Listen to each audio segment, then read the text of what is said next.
grab a chair. That would be great. So we've got enough chairs. Just a little bit less walking space. So if anybody can scooch in and make sure everybody has a seat, that would be great. I don't think the screen in the back is going to come. He hasn't looked at the screen yet. Sorry, I'm so excited. It's nice to have you, everybody. This is the final edition of the Docker London meetup of the year. And I know it's November, but I like festivities, so this is our Christmas edition. Is everybody in sitting already? Yes, cool. All right. Cool. Why is it not working? I have tried turning it on again. Don't worry.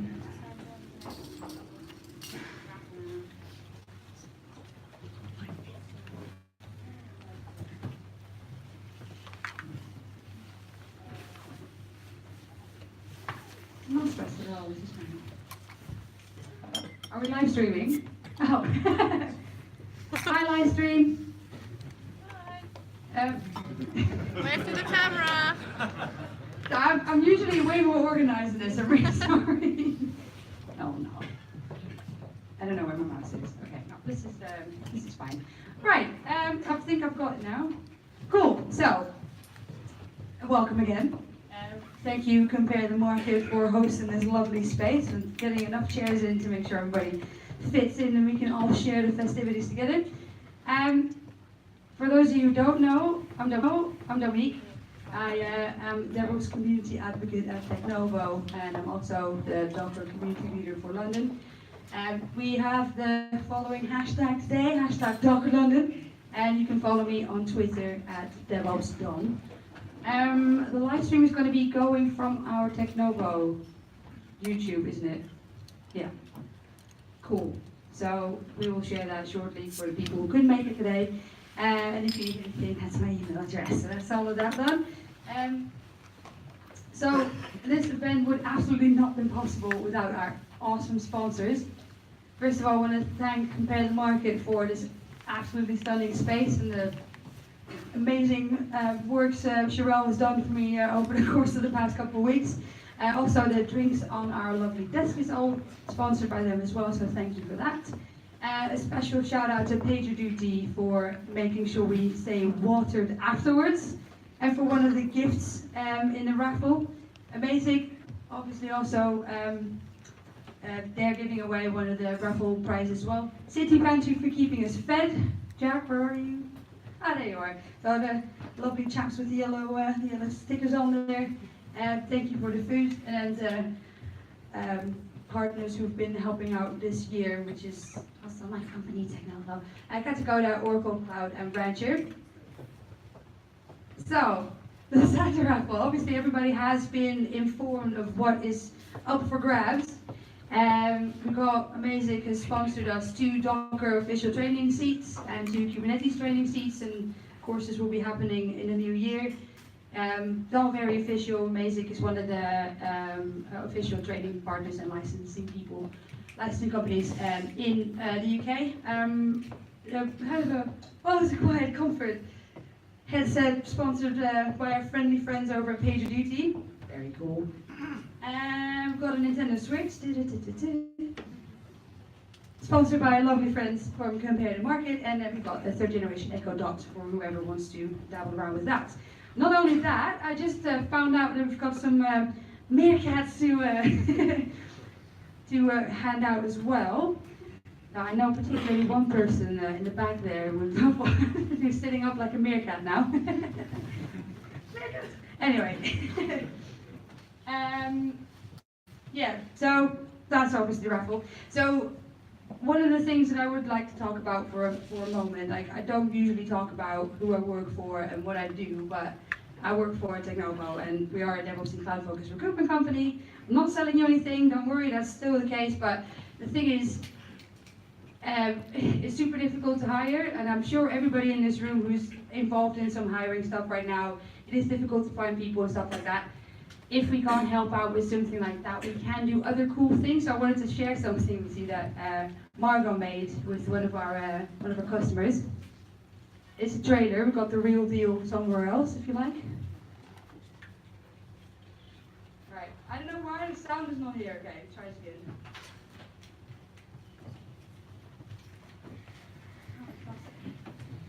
Oh, sorry.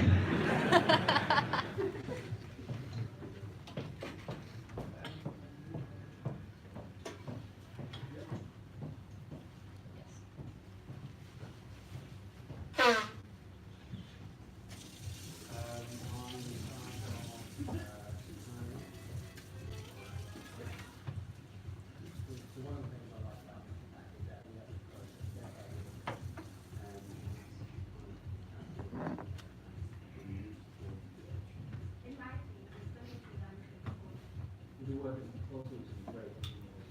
We're passionate about what they're doing. We really want to see tech transform the people out there. It's just the trying to get less get around with it. fantastic. Awesome budget.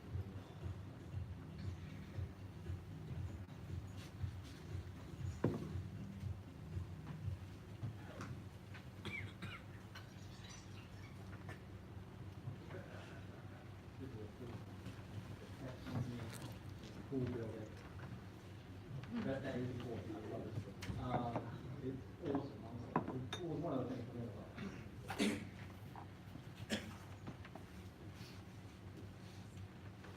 I just wanted to share that was really cool. So Margot is, oh, give it up, give a round of applause. So Margot is in the back there. She's joined us recently and she's taking care of all these kinds of cool things. So if you need any help with anything like that, still don't worry, I won't sell you anything. This is just something we like to do. We care about stuff like that, like giving back to the community, stuff like that. It's not just me. So also, what I wanted to share, we are trying to raise money for Movember, but the guys in our office look absolutely ridiculous. Sorry, you look fine. They've all got the little mustaches going on, but we're, yeah, so if you would like to donate or anything like that, then this is the link for that. tiny.cc/Technovo_Movember. Cool. Well, without further ado, let's get back to the cool stuff, to the Dockers. So this is the agenda for today, and as you can see, it's taking a bit longer than than I anticipated, but that's fine. So first up, we've got Chris from Dsure doing a nice half an hour presentation about their awesome stuff they're doing with Docker. And then we've got Paul Jones, who's sitting right here, doing a lightning talk on chaos engineering in practice. And I've been hearing many people would like to see it, so I'm happy that we can live stream it. Ricardo, who is sitting right there, from the competitive market, also doing a short talk. And then we're going to do the Christmas plan. Maybe Santa will show up, maybe not, who knows? And then last up we have Paul, who's created a little cool something called Ballerina, which you can use to program some cool stuff in the cloud native ecosystem. So afterwards, when he's done, we will probably finish the beer, but friends over at PagerDuty has provided us with a sponsored bar tab. So we have a space booked at the William Blake. I'm pretty sure Google knows where that is. We've got space for 50 people, and there will be an open bar. And at the end, I'll hand out some lanyards where you can get some drinks with. And then we'll just take it into the silly hours. So, without further ado, give it up for Chris.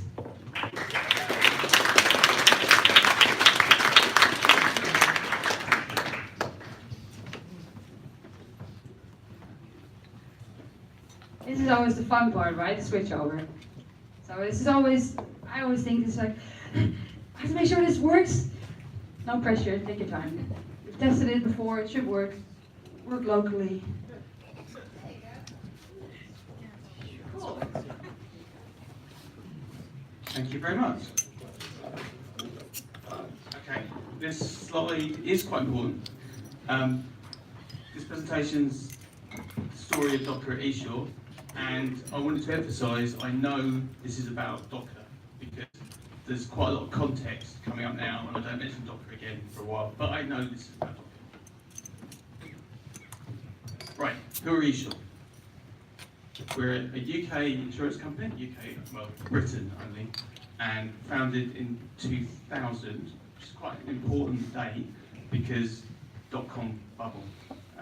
So we were founded sort of as, oh, the internet's really good, people should get insurance over the internet, but mostly the other reason for us was safe drivers. So we were founded, you know, no one who hasn't got 4 years no claims discount can come with us. So there was a little tension there, and it meant maybe we didn't have the best technology, but we had this esure brand, and then a few years later we added Sheila's Wheels, the sort of female-focused brand, and both of those still going strong, and we've got 6% market share for motor, 2% for home, which sounds rubbish. It's actually really good because there's lots of insurance companies, and 2.5 million nearly enforced policies, 1,800 employees, and offices in Reigate, Manchester, and Glasgow. Reigate's head office, so that's where most of IT is. Yeah, that's kind of esure, but this is really esure. Michael Winner, Calm Down, Dear, and the Sheilas and their jingles. But you don't see these anymore.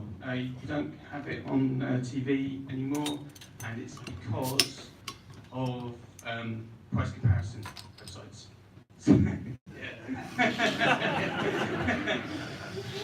No, so, but it's fine. So it's a good thing. Most insurance is now sold through price comparison websites, so there's no point in advertising. We think some people still advertise, but we don't do a lot of it. But who am I? My name's Chris. I've been in IT quite a long time now. Fell into it. Did English at university and fell into an IT job. Obviously, Unix admin for a while, then I did web admin, and I did middleware, and I've ended up as what I call a DevOps manager. It's not my job title, but that's what I say I am. I'm cloud engineering manager, currently my job title. I joined esure in 2013, and I'm really bad, you probably already know this, but I'm really bad at PowerPoint. But the thing is, I can't do live demo is, no, too much of a risk, so I'm not doing that. In my personal life, I do not challenge stereotypes about IT engineers in any way. Really don't. Sometimes we like geeky stuff. Right. So, this was our tech stack going into 2016, which was the same. I mean, the same as probably when we were founded. So, .com bubble. Sun was really big then. So I was Unix admin. I worked on some microsystems, and I loved them, but they were really big in the early 2000s, not in 2016. Our website, Apache, Tomcat, JSF based actually, and then behind that we had WebLogic for the middleware, Oracle database, mentioned Sun, and co-located data centers. So absolutely nothing on the cloud. We did have a pipeline, which you could say was a pipeline. I mean, we did have Jenkins. Someone laughed about CVS. We still use that. Yeah, and Maven because it's Java House, and then everything was done with scripts. And this guy is a character from a Netflix show. His name is Bash. That's why he's there. Right. So what happened in 2016? Well, this essentially. one of our data centres was due to be demolished and we had to move out of it. Well, we had a really painful migration. It was there was a lot of people actually didn't stay. It wasn't a nice time, but once it was all finished, once the dust had cleared, we had changed kind of. We had, sadly for me, we had abandoned Solaris finally and ended up in Linux.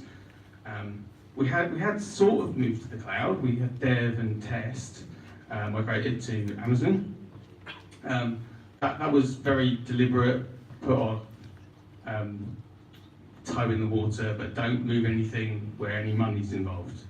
And then some of those scripts we replaced with Puppet. So DevOps kind of. Yeah, we didn't necessarily use Puppet like it's supposed to be used, but we ended up very reliant on Puppet. And it was actually, I don't know if you guys probably have moved data centers at some point in your careers, and it's a really awful thing to do. And we're just never doing that again. Not ever, and not at esure, I'm never doing it anywhere. I'm just not doing that. But we still had WebLogic, and we still had Oracle databases, and so a lot of it still the same. Apache, Tomcat, all the same. And we didn't want it to be the same. We wanted to use new cool stuff like Docker. See, told you, Docker presentation. And we wanted to use AWS to host our Docker containers, but we didn't know what we were doing. I mean, not at all. So we had to find out about Docker. And weirdly, I went to Amazic and I did their training course. I didn't know they were sponsoring tonight, but there we go. And it was the best training course I've ever done, which sounds like I really did know they were sponsoring tonight, but I didn't. But the reason I liked it is because it was technical and I like technical stuff and I didn't know it, and so it meant the 4 days were actually relevant to me and it wasn't like a retread of stuff I already knew. But also, I thought, wow, this is amazingly cool. And I also, it took me months, and I still do this. It took me months to more or less stop correcting people when they use the word container when they mean image. And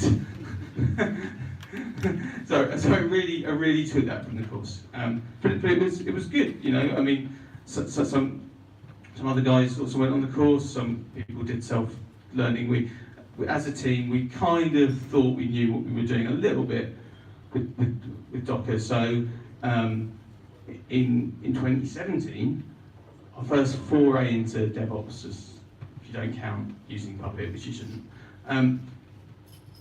So again, we didn't want any money to be involved, so we did our corporate intranet. So we had a very bad corporate intranet based on some Oracle content management technology, and we replaced it with this, which is Drupal on Docker, basically, hosted in AWS, and we used. So we didn't just use EC2 instances, what we've done before. We used Elastic Beanstalk, which is an interesting decision. But the reason we used Elastic Beanstalk was because we wanted things to be easy. So Elastic Beanstalk, they have a couple of options. You can have like a single container Docker, and you can have multi-container Docker instances. So we made the interesting decision to go for the multi-container option, and then only one container per instance. And we did we did that because We wanted the flexibility, and then we decided that actually instances are so cheap, one instance per container makes good sense. That's what we decided. I'm not telling you that's the right thing to decide, but that's what we decided. And you know, we use some other cool stuff because Elastic Beanstalk does at least give you the elastic load balancers, and it does give you access. Well, we had RDS, MySQL, and the thing about it is that it was really, really good because we were used to really heavy-duty application development and things taking ages, and for this, it didn't take ages.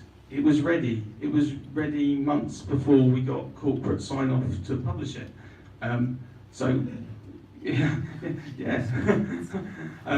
We were finally allowed to put it live like 3 months after we finished it, and we put it live, and it had like a real benefit because we'd done things like there's a staff directory that we never had before integrated with AD. We'd done that. It was good. And the only real problem that we've ever encountered with it actually is our developers don't like working on Drupal. They want to work on something cooler. So we've had trouble with that. But it's fine. It still works now. But also in 2017 we had a go at microservices. This was kind of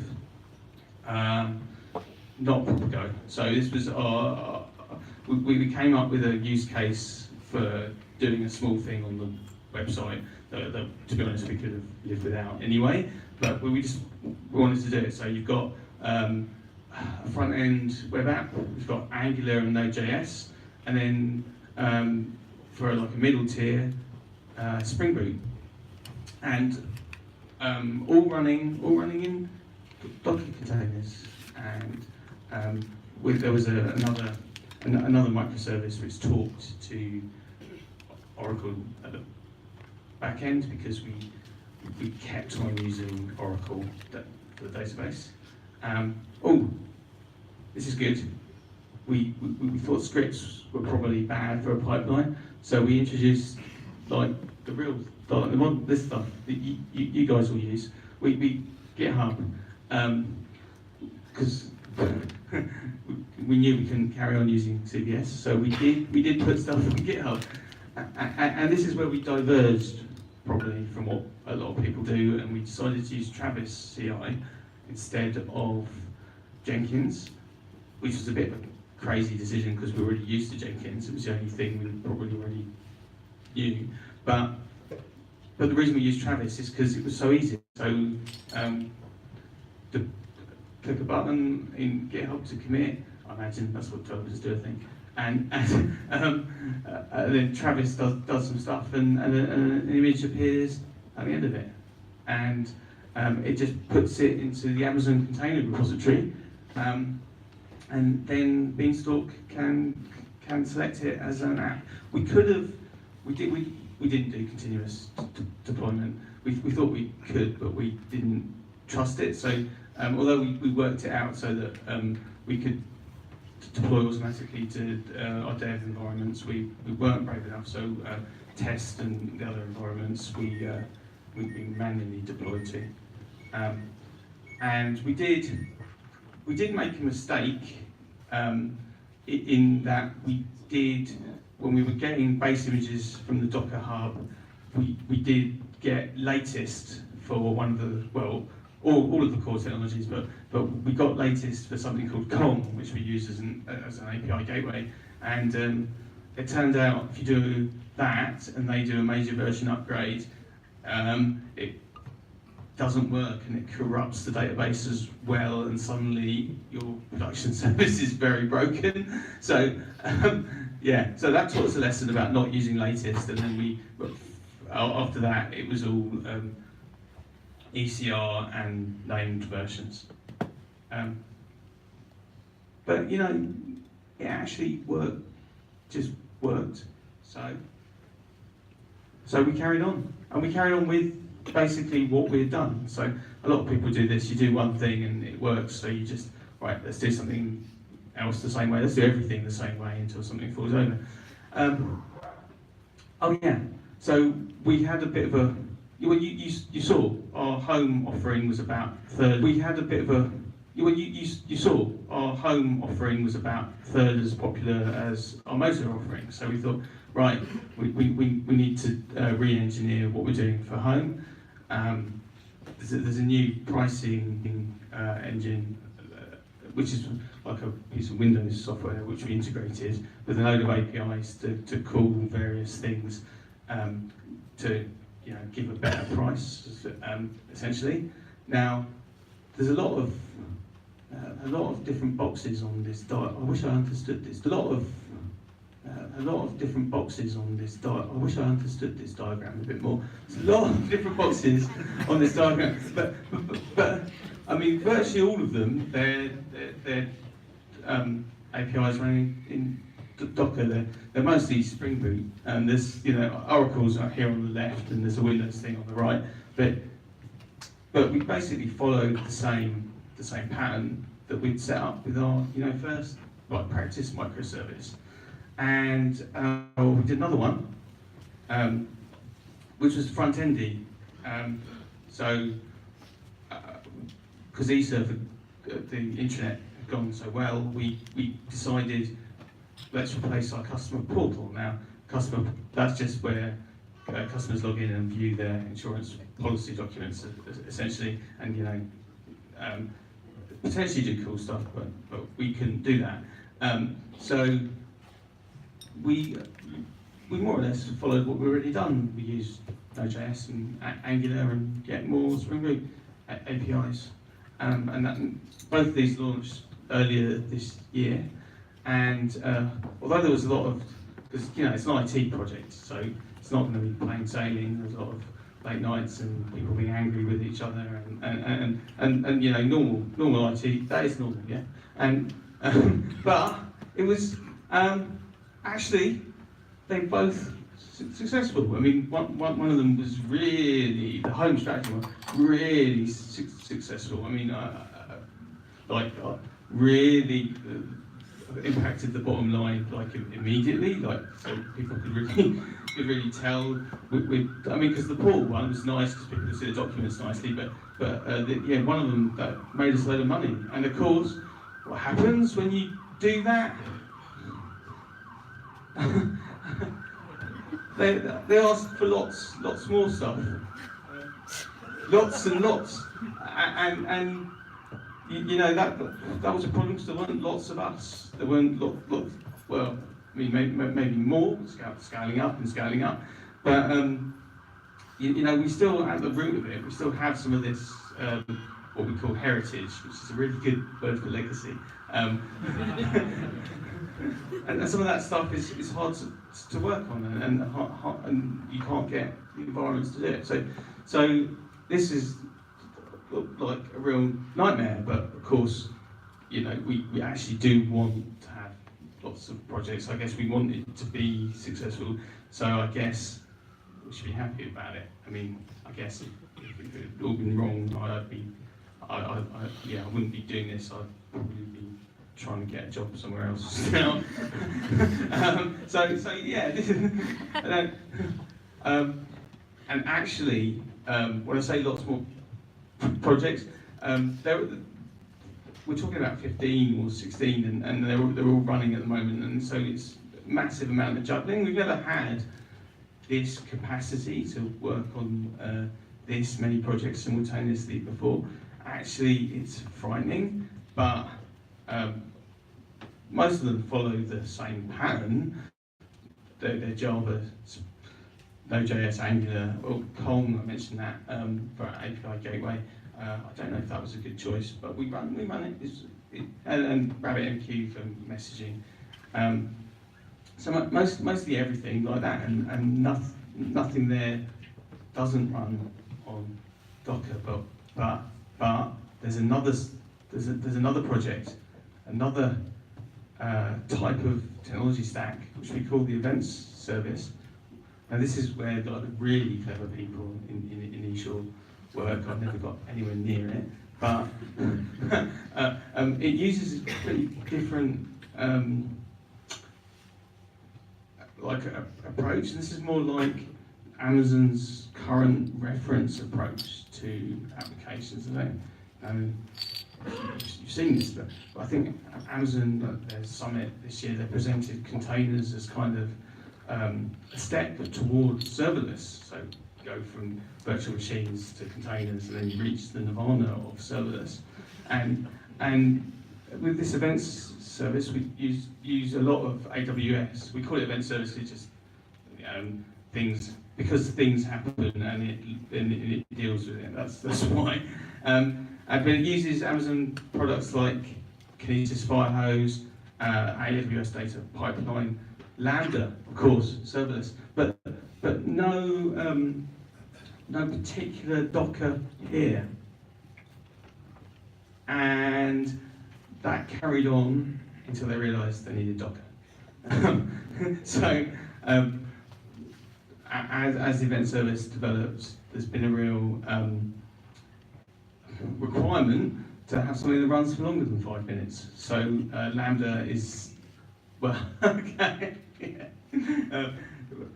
But Lambda does its job, but we wanted Docker containers that live longer than 15 minutes even, and but not, like really long, not like the old days when your servers would last for 10 years, but a couple of days. And we're using Kubernetes, and we're even putting it on EKS in AWS.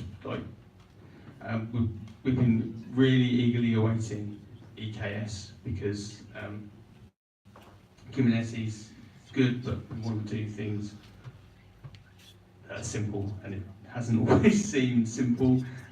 So EKS and some other things. There's Apache Spark.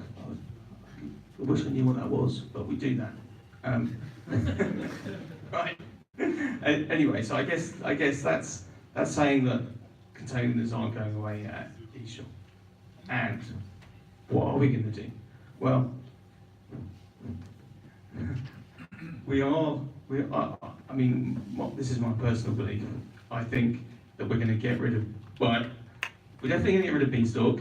We're going to migrate away from it. It was a really, really brilliant for what it was. And we soon reached its natural limits. We had that experience when you think, oh, everybody's doing it like this. And then you end up having a conference call with someone from Amazon based in Seattle saying, no one's doing what you're doing. And so, so we reaffirmed our commitment to move away from Beanstalk in the medium term, and I think it will be Kubernetes. It just needs to maybe mature a little bit more. And we're going to use Jenkins as well, because Travis hasn't got the features that we want. So it turns out that the simple stuff that we adopted to get us going, we now need to abandon. But they've both been really useful when we've done it. Oh, and the bulldozers, because we're getting out of physical data centers entirely. I think I said earlier how pleased I was about doing data center migration. So there's another one. Yay! That's really it. If you want to contact me, you can do so on Twitter. I'm at SeverusD. If it hadn't been for Brexit, that would all be about IT, but it's mostly about Brexit at the moment. So maybe you want to talk about IT stuff on LinkedIn. I'm on LinkedIn. Oh, and no one's ever said this meetup before, but we're hiring. So you can come and work for us if you liked that, and you didn't think, God, why are they doing this? But if you did think that, help us change. Right, and that is everything I have. Who would like? Well, would anyone like to ask me why I did that?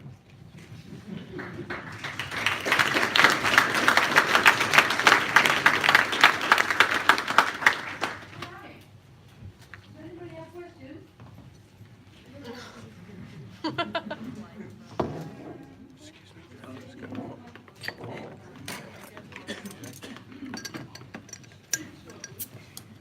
Are you guys keeping with Oracle, or moving to Postgres or something other before? That is an amazing question. So we've been using Aurora, so the Postgres version of Aurora, and it's great. But we've had 18 years of Oracle. We've got a lot of data in Oracle databases. So we're not actually moving everything away from Oracle. I think we're running with both kinds of databases, which I know you wouldn't do that if you were starting up today, but you know, some heritage stuff is just going to live and live and live. Who's next? Great. So you mentioned ECS and EKS. Did you kind of go with ECS and then that got beyond kind of scalability and move to EKS, or what was the journey on that sort of orchestration path? Another fantastic question. So ECS, currently the subject of much debate among the architects at Dsure. So when we used Beanstalk, we basically cheated and didn't have to use ECS directly, because Beanstalk just does that for you. It's ECS underneath, but it's fine, you don't have to care. But if we move away from Beanstalk, we either have to use ECS or EKS or Fargate. I think we don't like how much Fargate costs, and EKS we just really want to work. We really want EKS to be good so that we can have the Amazon value and Kubernetes provided by Amazon. If that doesn't transpire, we're going to have to do something else. I'm a bit nervous of just using ECS though,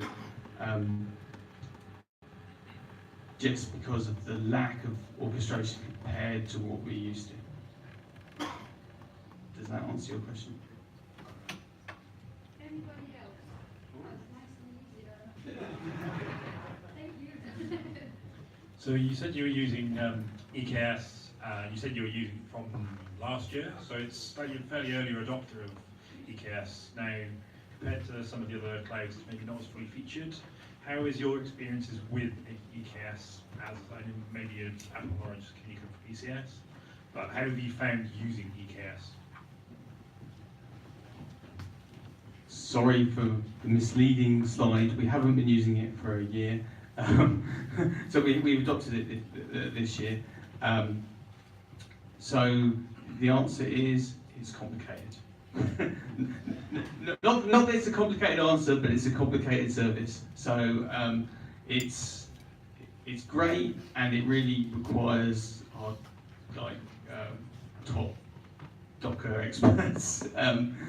So we haven't found that it's got the features that make it easy, but also doesn't have the IAM integration. We're never getting proper IAM integration, and that makes some of our architects nervous. But actually, it is doing what we want it to do. So as long as I mentioned the event services, it's kind of a special Pathfinder thing, and it's fine for that. But to move everything to EKS, probably not ready yet. Maybe that's something for, well, hopefully next year.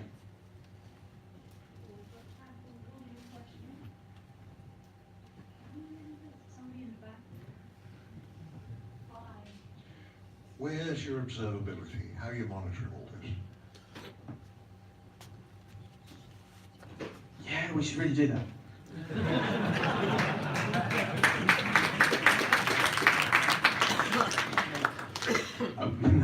No, we use Dynatrace. So it's a vendor APM that we used previously, so we had good relationship with them, good knowledge of their stuff, and they do good Java integration. So we've got their agent, which is on every single instance, runs containers, and it can see inside the containers, and it plots nice graphs and things. So we've got CloudWatch running as well, but CloudWatch is obviously not enough on its own.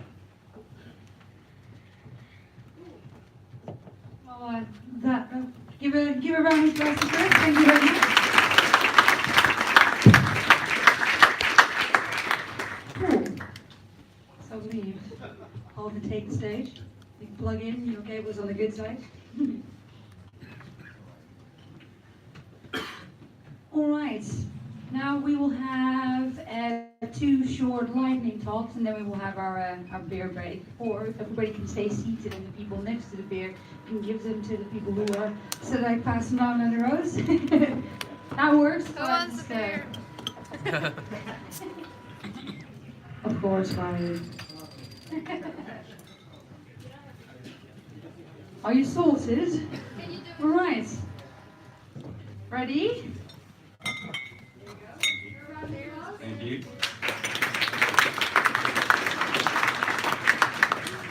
Okay, thanks very much. Hi everyone, I'm Paul. I'm Paul Jones on Twitter.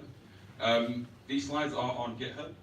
Massive apologies for the font size. I think you guys at the back are not going to see these, but they're on GitHub. However, I have got videos and things like that, so all is not lost. So, what I'm going to go over is some of the principles of chaos engineering, and we'll have a look at 2 sort of implementations and demos. So we'll have a look at fault injection in Istio, and then we'll have a look at the chaos toolkit. So first off, what is chaos engineering? So chaos engineering is running dedicated experiments to teach us something new about our system that we didn't know before. If we're not learning anything from these experiments, then we're not getting the right value from them. So unlike testing, when we're asserting for some known state or output, we fundamentally don't know what's going to happen after these experiments run. So it's all about investigating and experimentation. So the term chaos itself kind of connotes this sort of disregard of order and randomness. If there's one thing about chaos engineering, it's definitely not that it's random. Like historically, you look at tools like Chaos Monkey and Cube Monkey, and they say they'll randomly terminate EC2 instances and kill pods and stuff. But that's not actually getting us any value out of the experiment. We want to know, we want to correlate cause and effect, and we don't want to have to deduce that in hindsight as to what led to that outcome.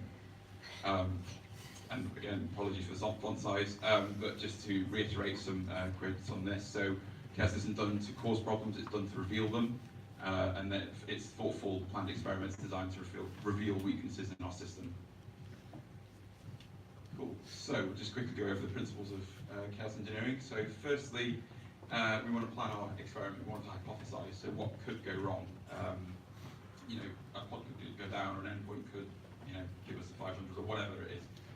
But we want to scope that to the smallest possible unit within our system that will teach us something new that we didn't know before.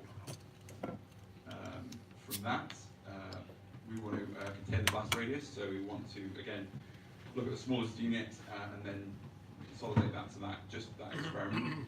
And then after that, we want to scale and squash. So if we found an issue, we fix that issue, we rerun the experiment, and hopefully we sort of can ascertain that that's been fixed, and then we scale out, and we scale to the point where we're sort of assessing the system as a whole.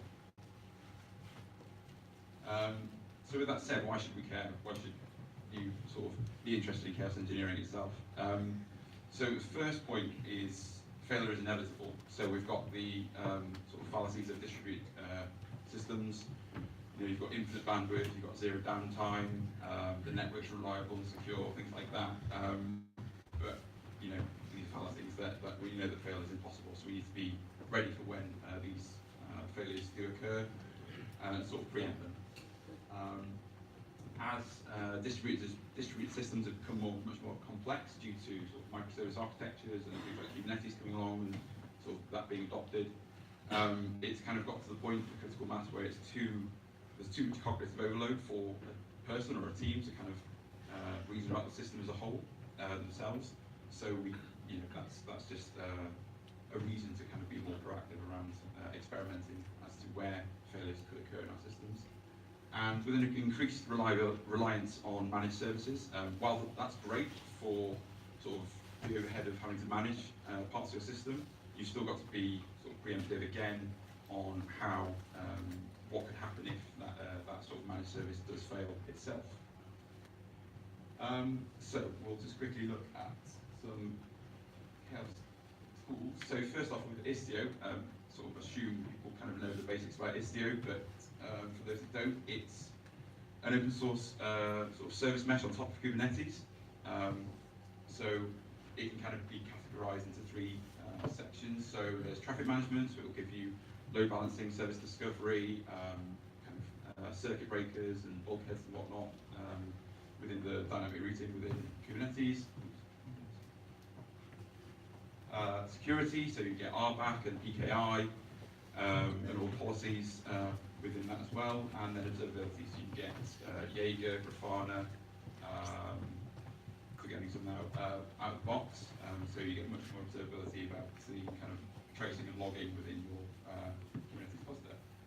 So specifically with fault injection, Istio leverages some custom resource definitions within Kubernetes to define a couple of types that facilitate you to kind of inject faults within the application layer within Kubernetes. So the key terms basically are virtual services, which define the rules that control how requests for a service are routed within Istio, and then destination rules as well. But we'll be predominantly looking at virtual services within this example. There's currently two ways in which you can inject faults within Istio. So they're delays and aborts, and we'll have a look at both of those now.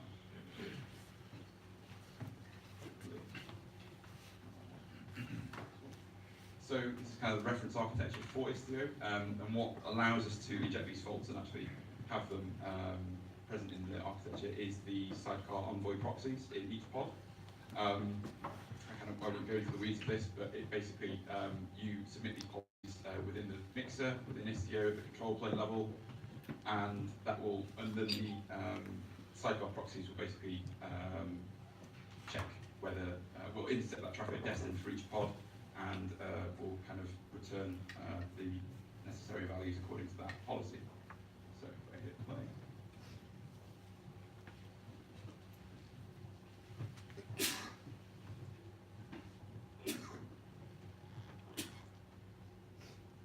Cool, so the example is going to look at the book info demo, which is in Istio's documentation.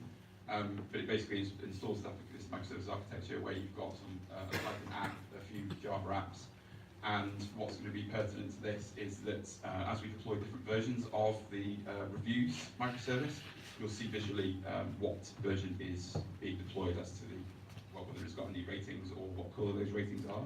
This is kind of the architecture of the application we're going to run.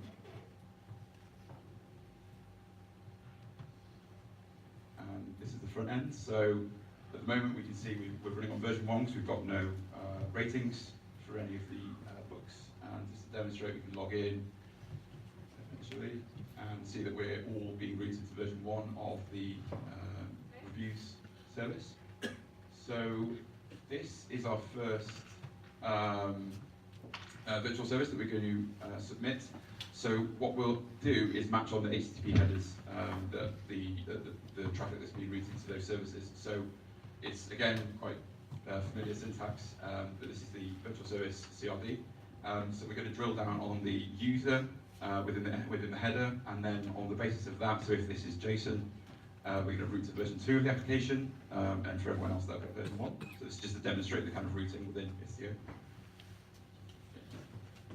So we'll just submit that virtual service.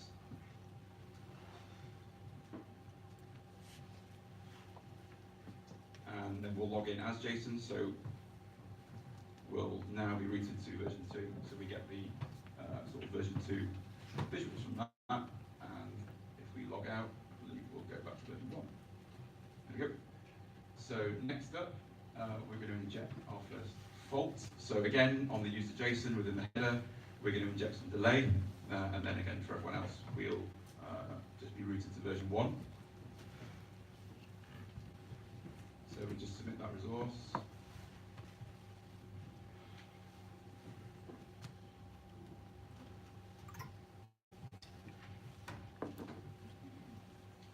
And go back and log in. And then what we'll see now is that delay kicking in. So the way in which the services are coded, I think the delay was 7 seconds, and then basically we time out after 6. So here we see that we've errored on retrieving any reviews, and then if we look at Jaeger, we can look at that that trace, and then look at the span for that. And then we can see within that we basically errored on that request going through to the reviews system. So then lastly, we'll look at the abort. So this is basically injecting an HTTP status code back from one of the services.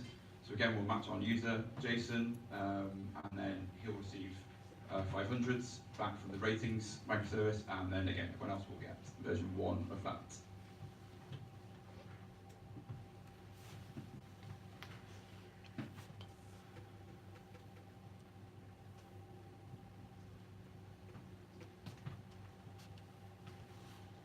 So again, we'll sign in. And then we get rating service unavailable, so that's the 500 coming back from ratings. And again, we should be able to go to Jaeger and have a look at that. And we'll refresh, and we get that 1 error from that span. And we can see the HTTP status code came back as 500. Cool. So that's fault injection. So it's just to give you a flavour of the kind of faults that you can inject into your environments, and then you can do some level of testing around that. So next up, Chaos Toolkit. So the Chaos Toolkit is an open source chaos engineering experiment platform which defines an open API to run your chaos experiments. It uses various drivers to plug into other APIs. So you've got drivers for Kubernetes, most cloud platforms, Spring Boot, sort of Spring apps, Prometheus and Cloud Foundry, and this sort of portfolio of drivers is expanding constantly. But the core features it tries to sort of harken to the main principles of chaos engineering itself. So first of all, you've got a steady-state hypothesis. So in your experiment JSON file, which basically is just stage of experiment, you've got the steady-state hypothesis, which is your SLAs for your services. Basically, what does healthy look like for that service? Do you get a 200 back for an endpoint? Are pods available? Things like that. Then you've got probes, which that's the mechanisms by which your steady-state hypothesis is derived. So these will be, get and whatnot on endpoints and things, querying the Kube API to see what services and pods are available, that kind of thing. Then you've got your actions, which are your actual experiments, the sort of action that you're going to perform, and again, they plug into the drivers to actually manipulate. So again, with Kubernetes, you'll delete pods, you'll delete microservices, things like that.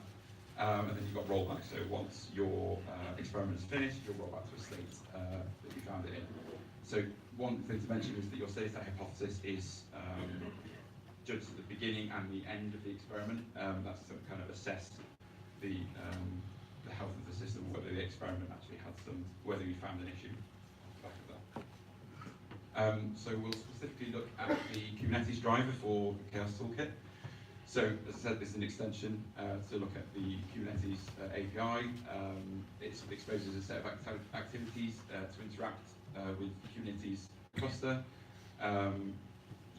So let's jump into an example. So these are the actions you can do in your experiment. We'll actually look at an experiment JSON now just to use it as an example, but you can do things like I said, start microservices, kill microservices, scale them, coordinate nodes, so you can kind of mimic if you're draining a node, you can sort of mock out an upgrade, something like that, but you can kind of reason about different abstractions, so you can go down to the pod level or you can go to the node level.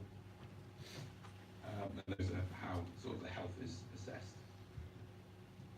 So if we jump over to demo. So I'm going to run the Chaos Toolkit Catacoder scenario. Hands up, everyone know what Catacoder is? People used it before? Sort of, for those that haven't, it's kind of ephemeral sandbox environments where you can step through scenarios to learn more about cloud native tooling. So if you go to Catacoder Chaos Toolkit, that's where this scenario will be. There's also the fault injection ones for Istio as well, so if you're interested in those, check them out. What we're going to look at here is a producer and consumer, essentially, two services, and let me show you actually. This is the experiment we're going to run.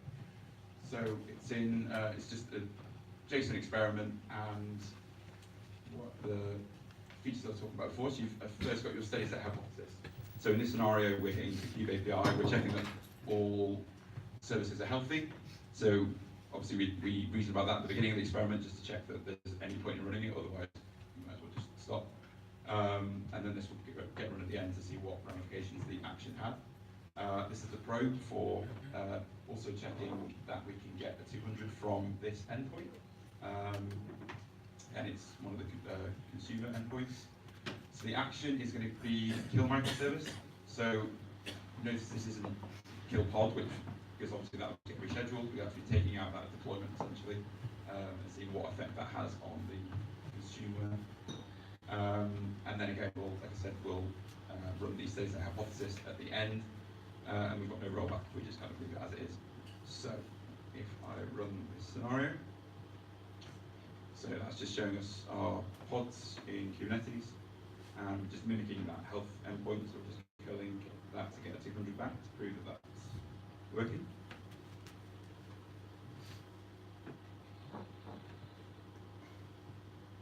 So you just do chaos run and then the experiment file. So first we're checking that the steady state hypothesis is met.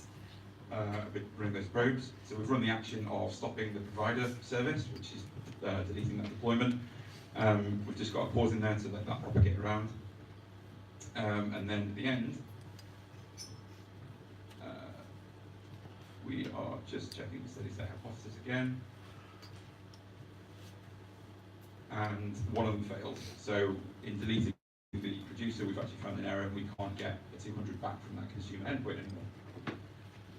So, moving on. That's not recording, great.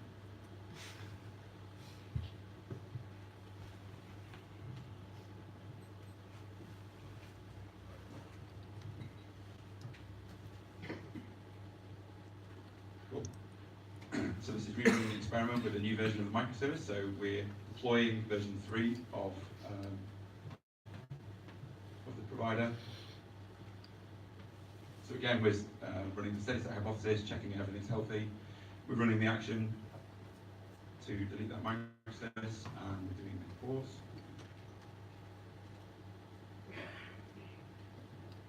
And then we'll come back and we assess the state of the hypothesis, and everything passed. So that's just a sort of end-to-end example of how you run your experiments. Great. So just to finish off then, so a few takeaways from this. As I said before, kind of the increased complexity within our architectures at the moment, meaning that it is much more difficult to predict what could go wrong. There are sort of exponential unknown unknowns, so you need to kind of be proactive around how knowing about them beforehand. So you need to be proactive to actually find those. And interestingly, chaos engineering reveals some sort of weaknesses within, well, not only technical weaknesses, so they might be kind of test everything in the sort of socio-technical paradigm. So a good technique for this is running game days. So that's where a sort of a group of developers get together and run sort of small-scale hypothesis and experiments, and sort of you'll learn a lot about your system in that sort of consolidated time period. And point being, that might not always be technical. You might have single book failures of people, things like that. So those kind of scenarios reveal those weaknesses. And with that, start causing controlled chaos today. Check out those tools if you're interested. And these are all resources. Like I said, these slides are on GitHub. There's links to all the coded scenarios and a bit of reading. But that's everything I've got. Thank you very much. Thank you. So, does anybody have questions? We have time for 2, I think. Was that clear? Oh, good. Somebody's going. Right, fine.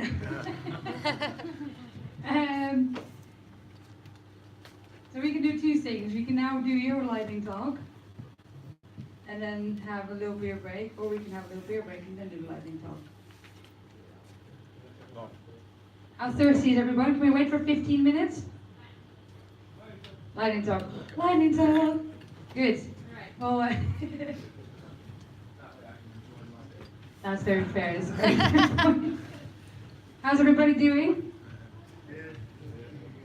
This doesn't sound. So there are a couple of beers on the thing, but if this talk is finished, there should be some more drinks in the fridges. There should be multiple fridges. So without further ado, give your pretty hands together for Ricardo. Hello. So I'm quite aware that you've already had a talk about a journey to using Docker from another insurer. So I've been furiously typing away, changing everything that I was going to say. So I'm going to be very brief because obviously this is a lightning talk, but to describe what we had before.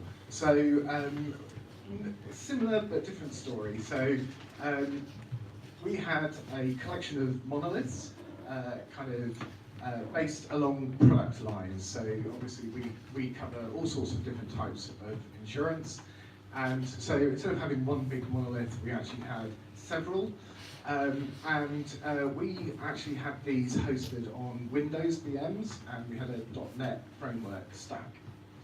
These were hosted into two data centers, but obviously we chose to move away from that, and that's because there were some issues with it. Firstly, usual kind of story, that really we couldn't scale.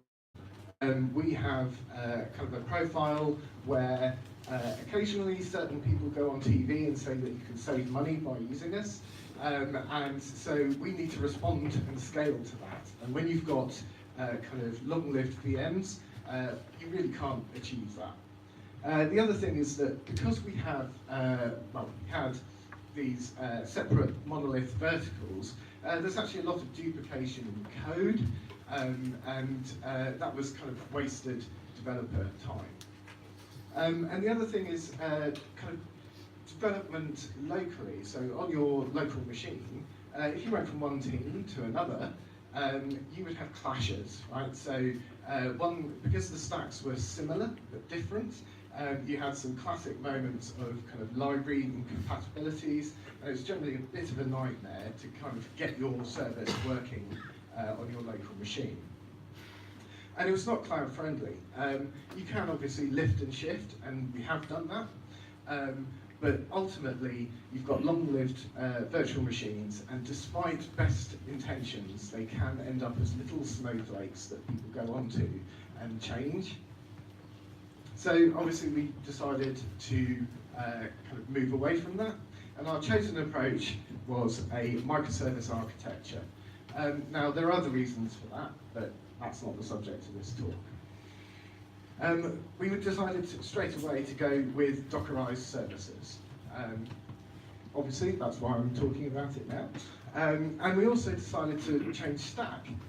So we moved away from using Windows, moving to Linux, and initially, this started sort of 3 or 4 years ago. So initially, we sort of started with Node.js. .NET Core was theoretically beta, but was actually kind of alpha. It's moved on along a lot more now, so we actually have a kind of mixed ecosystem of the two. One of our approaches also, although we do use AWS, we decided that we were going to be cloud agnostic, or try to be, okay, because it's easier said than done. But we did choose AWS as our first provider. And so it's not just about kind of deployment and scalability. I mentioned about the sort of local development. I actually was started here as a software engineer and moved up through the ranks to kind of be a tech lead and now a solution architect. So I kind of experienced firsthand a lot of this pain. We found that kind of one of the promises of using Docker it was actually, if we even didn't deploy with it, you could help our development experience with it. So we've kind of adopted, in most places, a kind of build and test in Docker. So we sort of build our services in Docker using various different CI tools, because just one is not enough. And we do our testing in Docker. Locally, it's a mixed bag. Some engineers quite like testing locally in Docker, and some people hate it. There is a level of friction there. Debugging certain frameworks is relatively easy. Node is relatively easy. .NET Core is trickier. But it's up to different developers whether they choose to do so. It also gave us the opportunity to do outside-in testing quite easily. So previously we had fairly elaborate ways of kind of probing a HTTP service. When it came to utilizing Docker, that actually became really, really simple. You have a Docker container with your service, and you have a Docker container running your tests. And as far as your test container is concerned, it's talking to a remote Docker service. We tend to use Cucumber.js, but you can actually just use normal unit tests to do the same thing. The other thing that was sort of promised, is sort of local integration. Having your local machine running sort of 30 different databases and things can be really tricky, and again you get this sort of versioning system going wrong. And we found that Docker Compose was really, really useful for that. We actually use MongoDB here quite a lot. We do use SQL and various other things. We use quite a lot of different technologies here, but we use MongoDB a lot, and that's super, super simple to integrate with using Docker Compose. We also use Apache Kafka. That's really tricky to integrate with locally. It's possible, and it's one of those things that every time I try it, it breaks, I make it work, and then it breaks again. That's a bit trickier. That's mainly because it involves spinning up Apache Zookeeper and things like that as well. And the other thing that's kind of a promise of kind of using Docker, and particularly in the microservices architecture, is obviously a microservice tends to have a very sort of small footprint in terms of its functionality, and quite often, not always, but quite often, it will rely on another service in some way. It will either request something from it or post something to it, and that's a mixed bag. One of the kind of problems that you might face is how deep in the dependency tree do you go?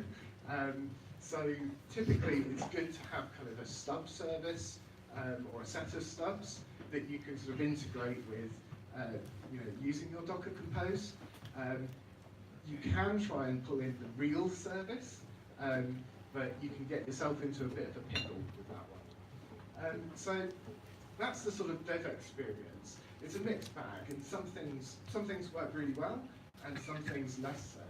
But it's a really, really good tool to have in your toolkit.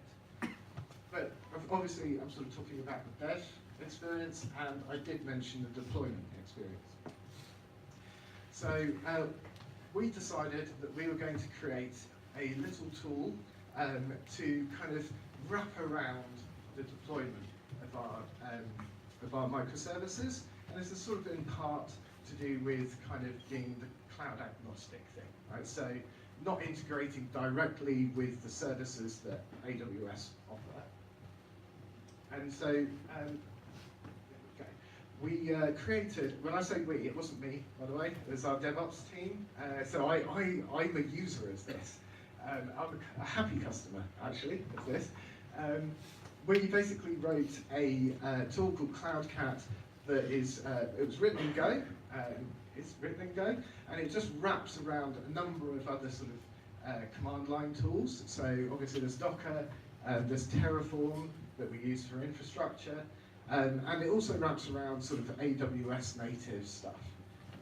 Why do we wrap around things, right? Because those are all there and available. Well, it's to standardize stuff, right? It's to make sure that the kind of every single team, and this is something that we kind of did originally, every single team wrote their whole stack moving to AWS. Each time we did it, we kind of made some of the same mistakes. And so we decided to standardize and sort of build upon that learning. And it also simplifies deployments. So for your average engineer wanting to deploy a microservice, really all they need to know is a JSON metadata file. Right? So that's, there's very little friction, and sort of running that command will do kind of everything that you need. And there's another added benefit as well. We actually heavily use sidecar containers, and so CloudCat effectively kind of creates a Docker Compose for your service, and I'll talk about that a little now. So whenever we deploy a service, we, particularly an HTTP service, we actually put it behind an Nginx reverse proxy. And again, I never write, if I'm deploying my service, I don't really write, add Nginx service proxy. It just comes for free if I use CloudCat. We also have a tool called Registrator. Someone else made this. Again, it's a Go container, and it listens to Docker, and it listens for other Docker containers being registered on there. And we use that to then talk to console. So we use HashiCorp console, and every single container or service that we have gets registered in there. We use Splunk for our logs, and we did that when we were sort of in the old world too. But obviously when you've got lots of Docker containers all spitting out logs, you want to aggregate that in some way and make it easy. And then finally, we actually have our own bespoke Go, again written in Go, log exporter. Now that listens to Nginx, it listens to the standard out of the application, and it actually splits the logs and gives, basically it has an endpoint that we use. We actually use Prometheus for observability, so for our metrics, and log exporter actually just exports those metrics directly to Prometheus. So, for example, for an application, I will, if I want to write a log, I'll just write a log. But if I want to write a Prometheus metric, then I'll write it in the Prometheus format, again standard out, and that will get picked up by this log exporter. And we actually have a whole kind of ecosystem of Grafana and Prometheus, and that just gets picked up automatically. And our future is also a bit of a throwback to Chris's talk. Our future is also Kubernetes. So we're already underway writing kind of our own PaaS based on Kubernetes, and let's see in a year's time maybe I'll be talking about that. But that will have kind of it's a new paradigm for us, I think. We'll have new patterns, and I think we'll have new standards. And we're at the sort of discovery phase, I think it's fair to say, with that one. But hopefully, we're pretty clear that that's where we're going to go. And good luck, I guess, to us. Okay, so that's my talk. I'm done. So.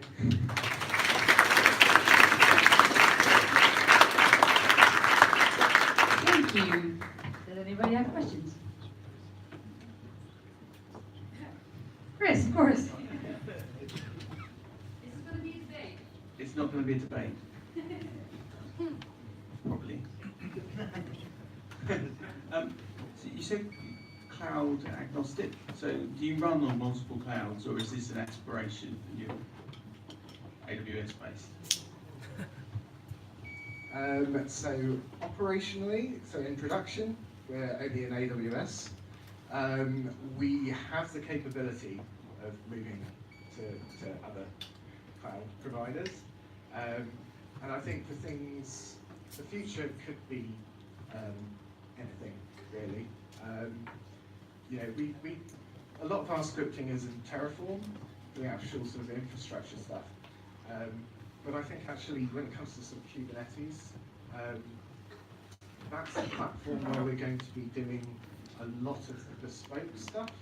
So actually, as long as we can spin up a Kubernetes cluster wherever, we should be able to move from one to the other. We've definitely got experiments going on at the moment. Okay, any other questions? Everyone wants beer. I want beer. Right. Give it up for Ricardo.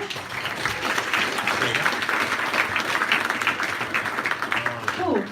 So, in the next 20 minutes, I think, we have time. I'm not sure if anybody needs to leave now or at 9 on the dot, because I'm not, because we're going to go to the pub afterwards, because our friends over at PagerDuty are making sure we get to the pub at some point. So we have some time.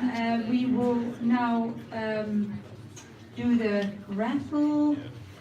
I have to figure out who's raffling at the place, so that's going to happen now. So if you haven't signed up now yet, does anybody need to sign up still? Hands up if you haven't signed up. Hands up if you do want to sign up. Okay, you have 5 minutes. What's going on? Big break.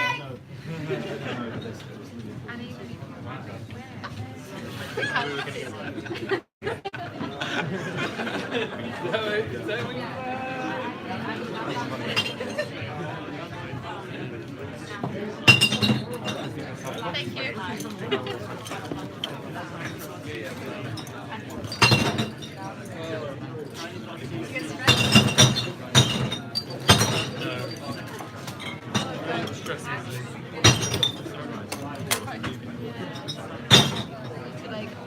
Sorry, let me just move this a little bit.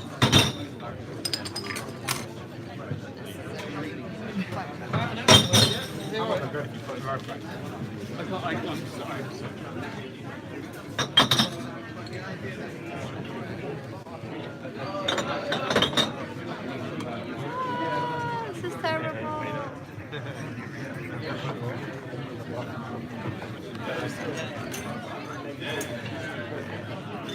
Raise your camera person.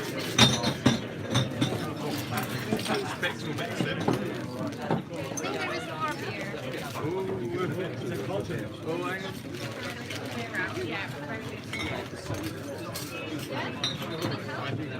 Choose your. Oh, Here. oh, yes. Yes? Okay. How? IPA. Sharing, literally anything. I will take one of those. Do you want one of these?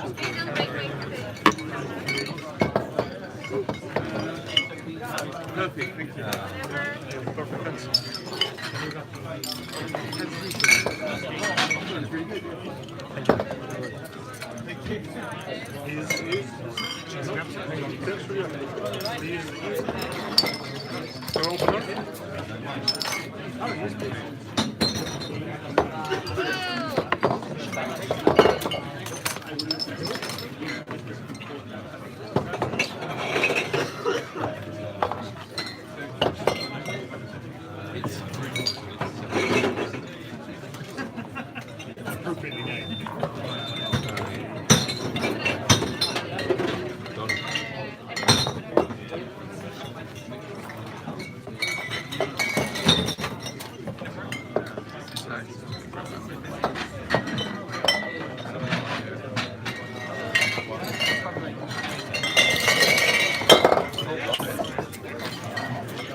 Yeah, this is from Holland. Mix. Sorry, mix from the. Yeah. I can't take that one.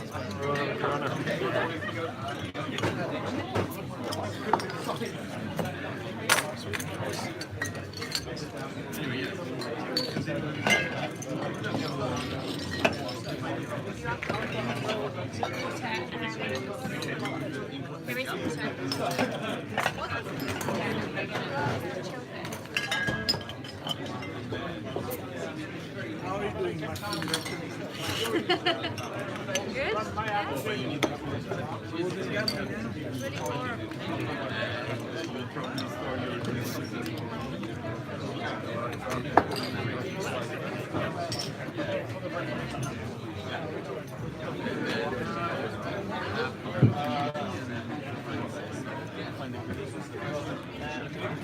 Yes.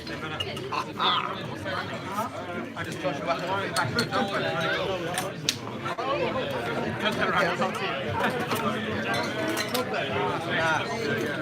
Nine.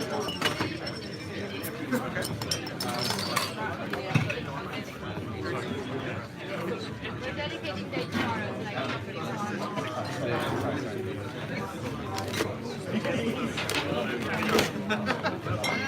So shall I pass them to you? I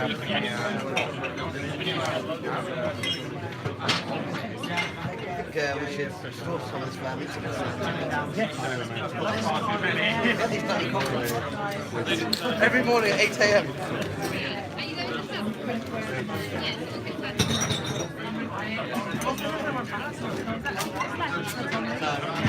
Well,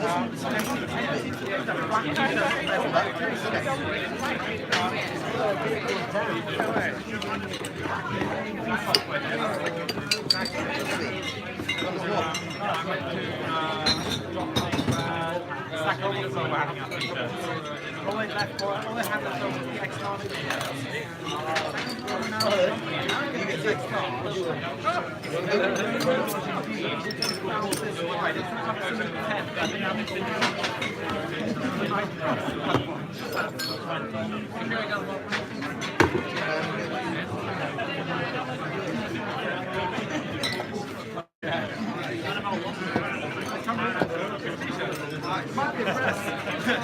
I'm gonna try it. I'm gonna try it. It might kill me. But... Did you enjoy those talks? It was good. I think the Chaos Monkey. Chaos Monkey. It was very, very quick.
Oh, we don't know yet which ones are really or not.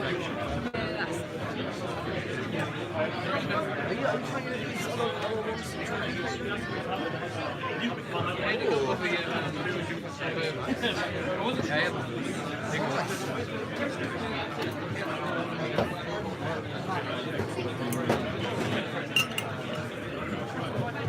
What is that one? Ah, well, this one looks nice as well, isn't it? Which one? Yeah. I'm not a fan of the sweet ones.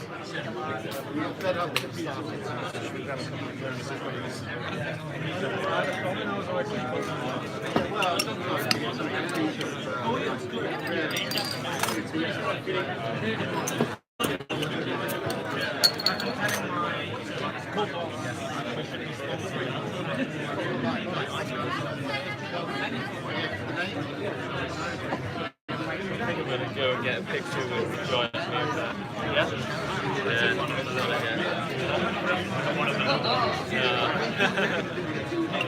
Oh,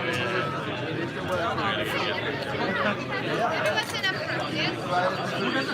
My phone is still like fantastic.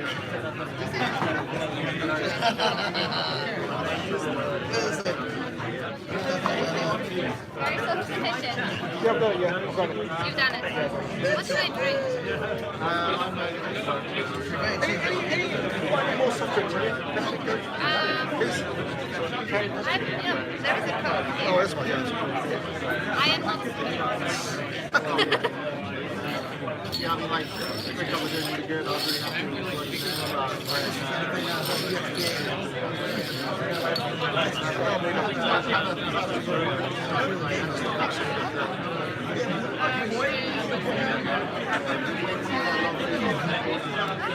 You guys like talking really cool, like everything in some context.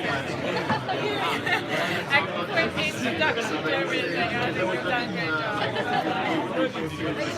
I think but I do work for Dsure office. They have two offices, one in here and then in yeah, so software engineer. So it's kind of like makes sense.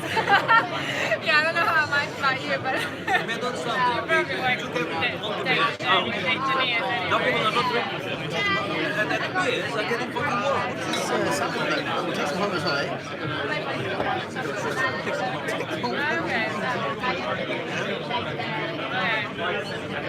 You know the language basically. So if it says Docker, you will probably be already aware of what might be.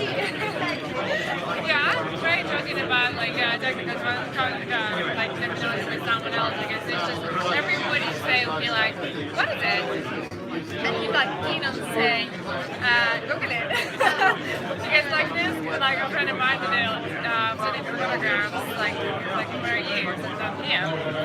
And I don't forget that. Docker, what the hell is it? I'm like, Google it. You know, you're not going to go into depths in this explanation. I can't say that I understand because I don't use it. But this is how sometimes we're like, don't use it to talk about it. And it's actually so complicated.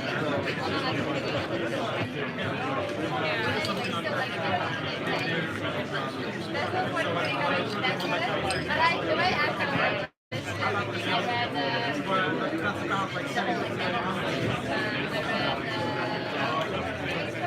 Okay. Yeah. It's really cool. Who's the music guy?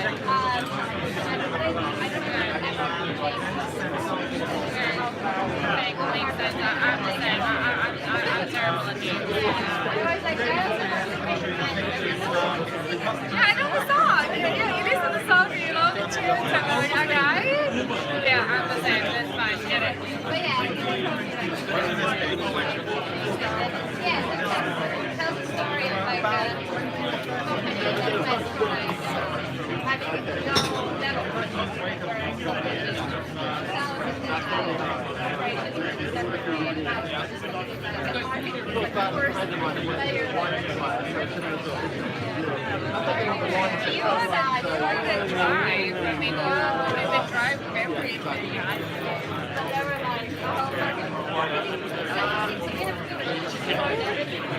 Do you get to deal with Google Analytics and all of that? Yeah. That would be your daily job.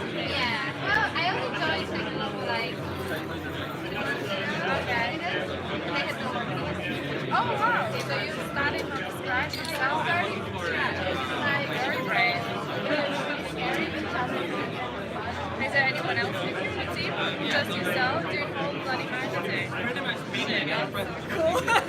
I mean, it's a killer program for you.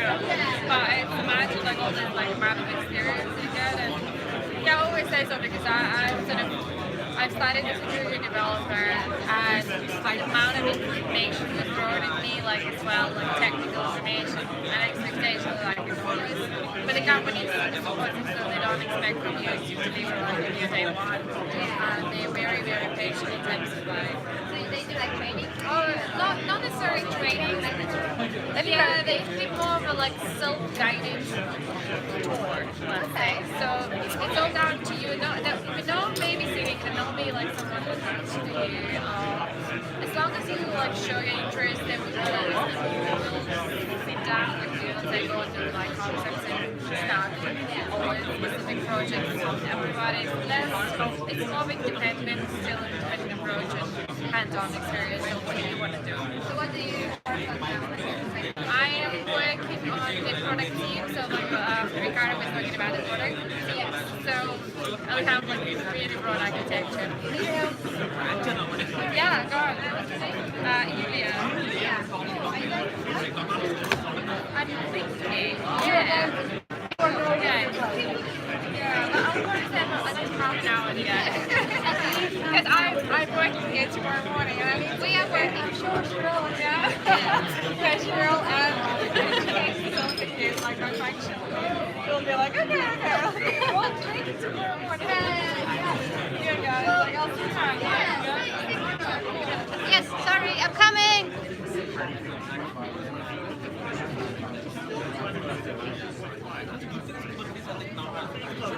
Come back into it.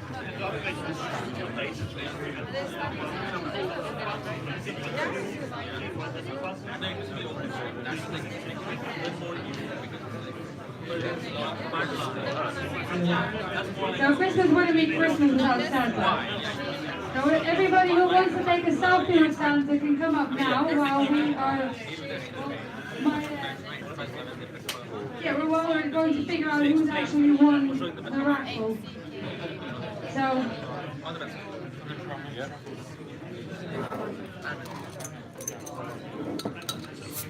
This is not a donkey.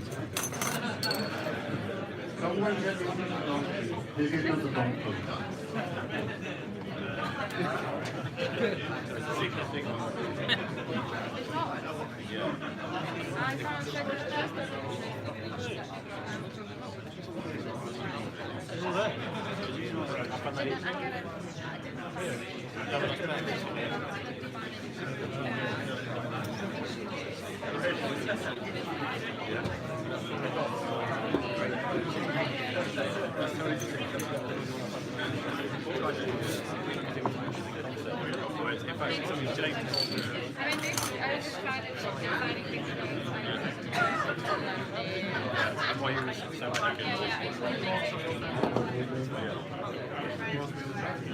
I'm currently waiting until my lovely assistant over there, lovely little elf. Having seen that middle talk. I'm hiring as well.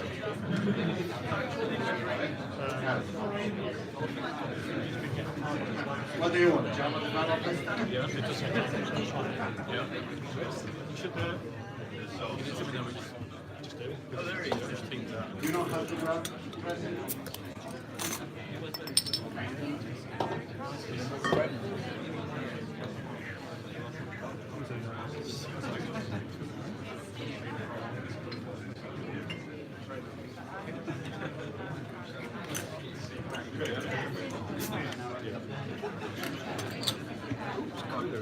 Oh dear, what happened there? So please. You will not Get a lot of people, it's very hot. do you command all your code? I saw you over there. I wasn't sure whether you were fiddling on a laptop or working. Yeah, I'm working a bit. What about you? Living north in the US. Quite specific. Big building. Yeah, which one is it? Is it your only office? No, we've got offices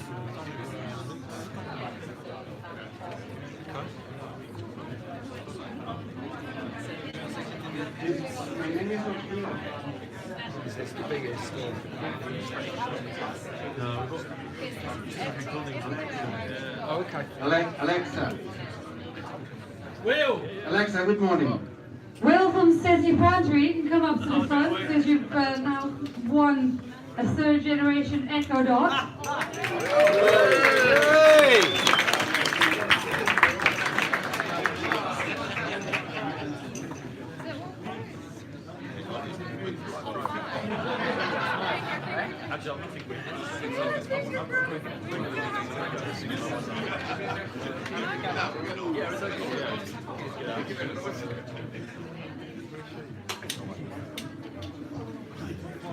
Benjamin Blue.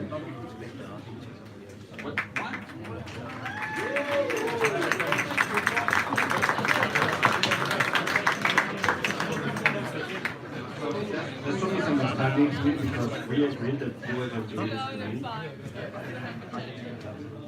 Thank you. Yes, hey.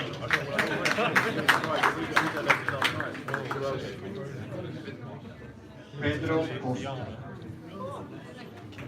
Pedro Costa.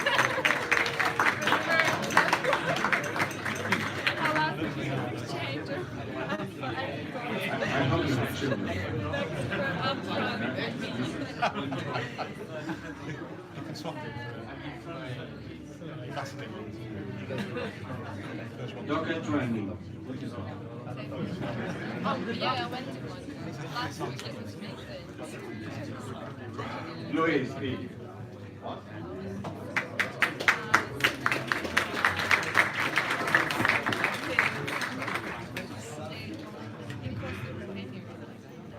Just like Docker training for free. Don't worry, I will teach you.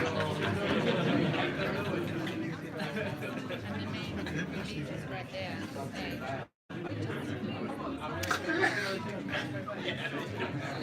What's in the training? It's just got to dress up like that for a couple of days.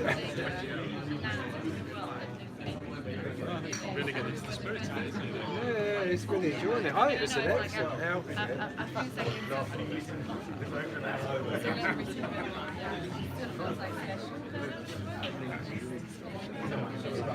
Kubernetes training. Cold here is what's cold.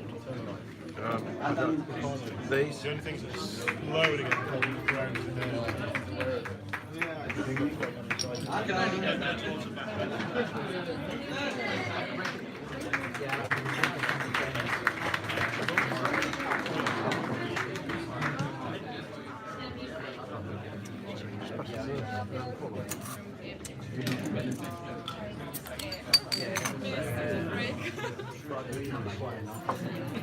Because we're very shy here. You don't have to be shy. You're like the center point of the whole thing. Those things that sound should talk a little bit louder. They said the same every day in the stand rep. Speak louder! I'll try.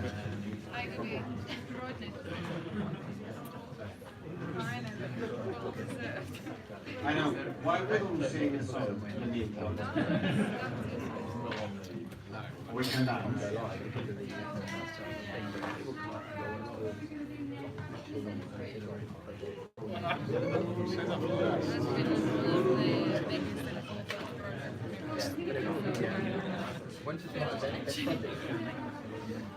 It's empty.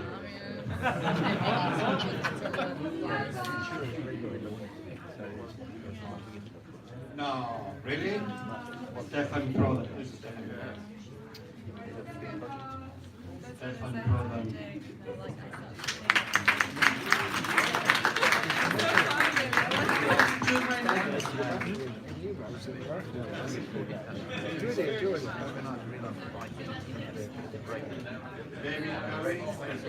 Yeah, we had a gap, like we had no map. David, Carrie.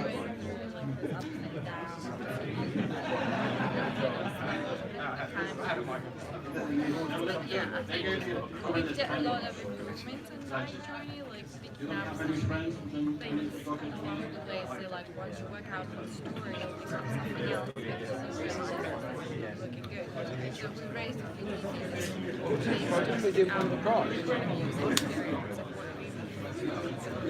David, Carrie, we can give you. Yeah. It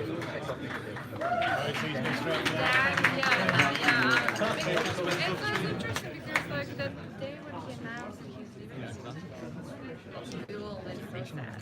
And now you can find out, go to Anya, go over. She's there.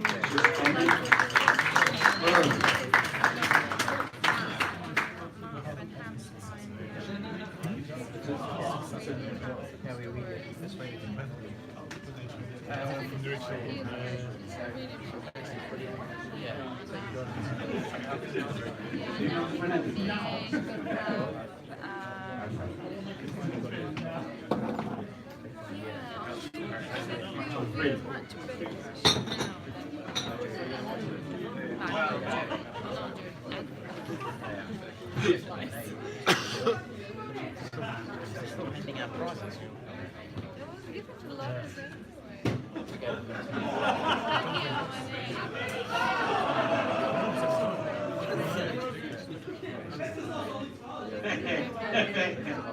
So, Mr. Radu, get insurance! Radu Pistescu, where are you? It's interesting that they were like,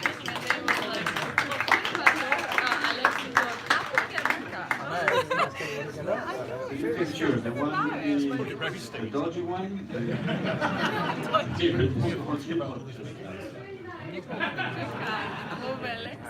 Have you seen the Meerkat Mountain?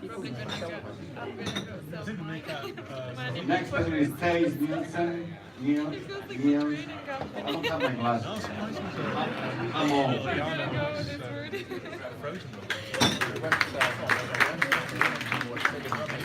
Yeah. Last but not least, John Knox.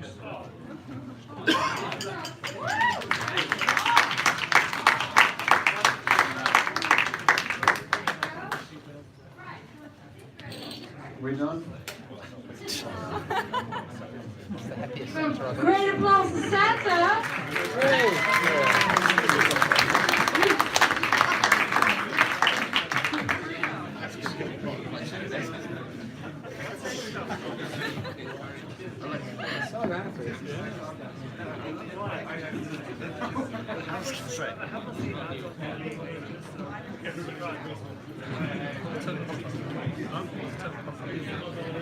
All right.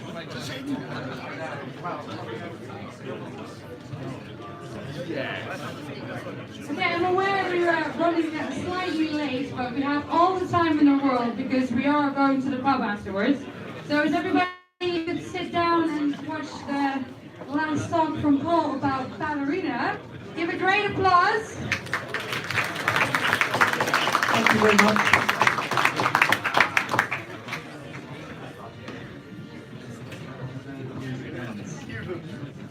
So hi everyone. I'm very impressed that not all of you are leaving.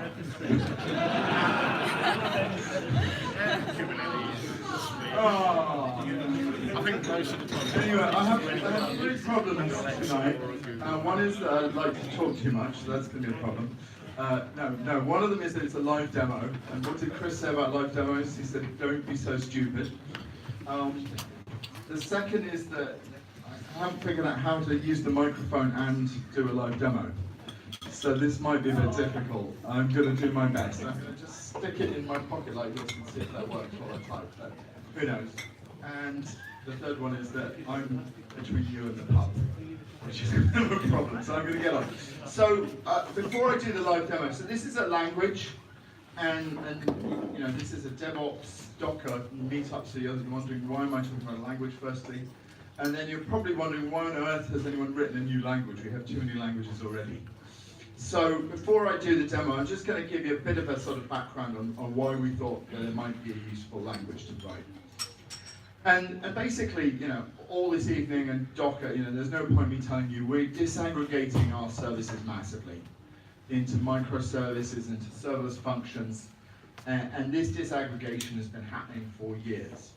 It's like a sort of a path for 5 decades, and it's because it gives you more agility, gives you more scale, and it's just a better architecture. But of course, what that means is that we're getting more and more network endpoints, and instead of coding apps that just live in a space, we're coding apps that quite often, some groups of apps, all they do is talk to other services, talk to other network endpoints, and coordinate between them.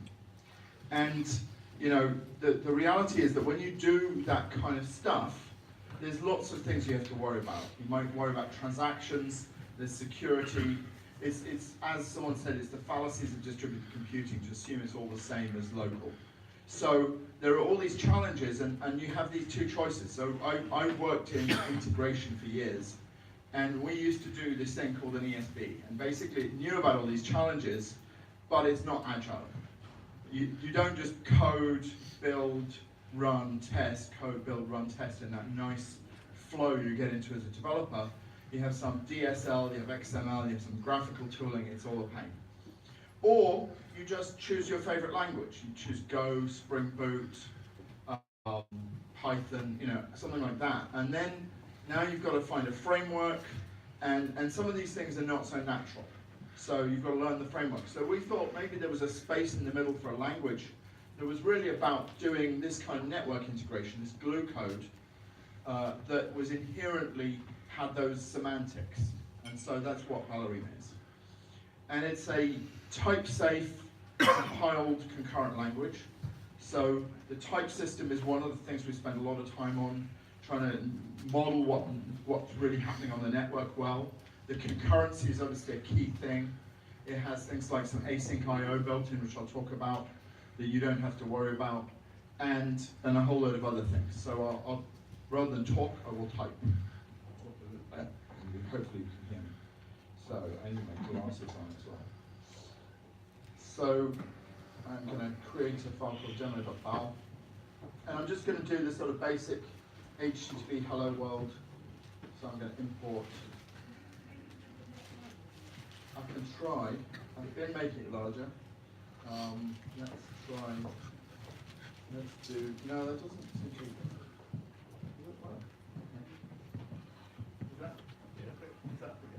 Let's try that. And so, in every language on the earth, the first thing you do is type main, or you have some framework that types main. Ballerina has this idea of a service as a built-in thing. So I'm going to create a service called hello and hi, and I'm just going to say I want to respond to the caller with hello world. And let's build that and run it.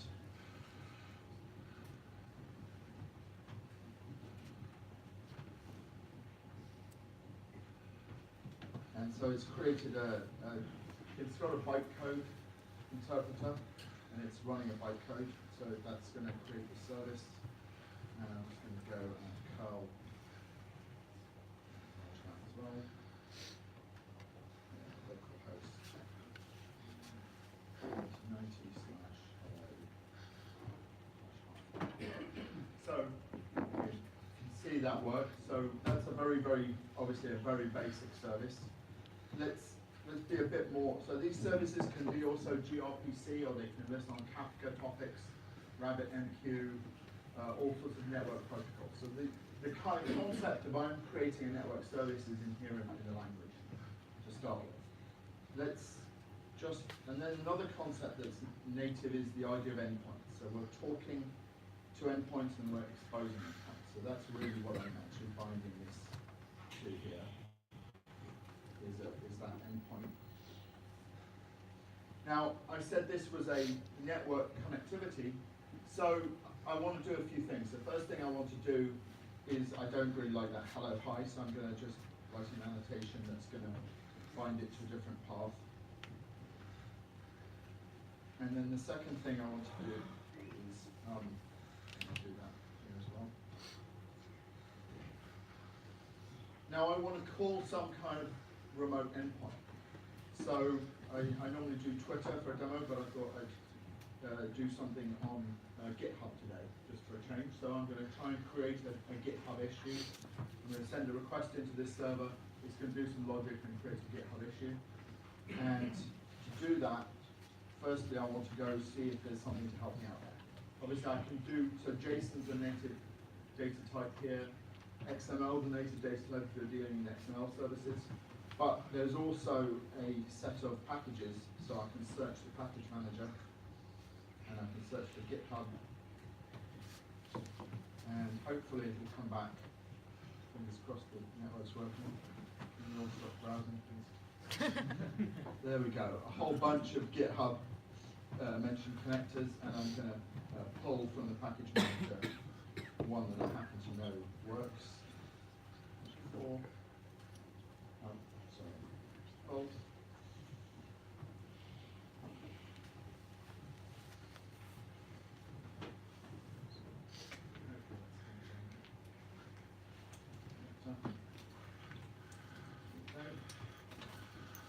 And so now I want to create, and I will get to Docker by the way, so don't worry.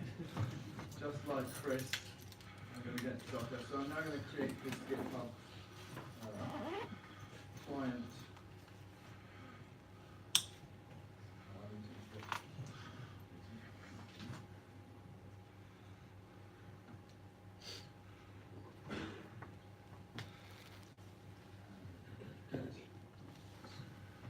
And what I want to do is I actually want to send in a JSON to this with a bit of information. So I'm going to say that I need to support only post method. And I'm going to say that the body of this message is JSON, which I'm called JS. And I'm actually going to just say this is a JSON map, or JSON we're passing over here. Is that working? Almost. So now we're going to get a JSON, and we want to grab a couple of strings from that JSON. So I'm going to say string title of my GitHub issue is going to be, and I'm going to cast it js.title. And there's a whole kind of record syntax you can do here. Now, one of the things is, of course, that might not be a string, or it might not exist in the JSON. So there's an error there. Now, we don't tend to use exceptions in this language. There are panics, like in Go, which are really serious things. But when you're doing network stuff, errors are the norm. They're not, exceptions were designed to handle kind of weird stuff. Errors are the norm, so we have this union type system which says, I might get an error back. There's also a kind of a cheat which says, just deal with the error natively, so I'm going to just do that. I'm going to check, and I'm going to say the string, the content is check.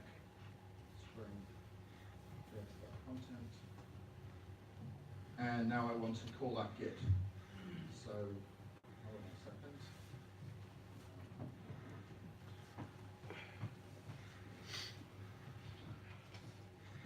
Issue.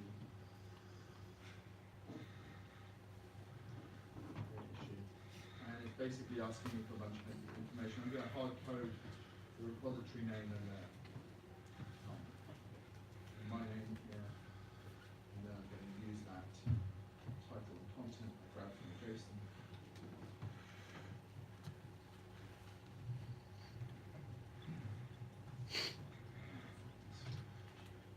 I'm not going to set the labels and stuff.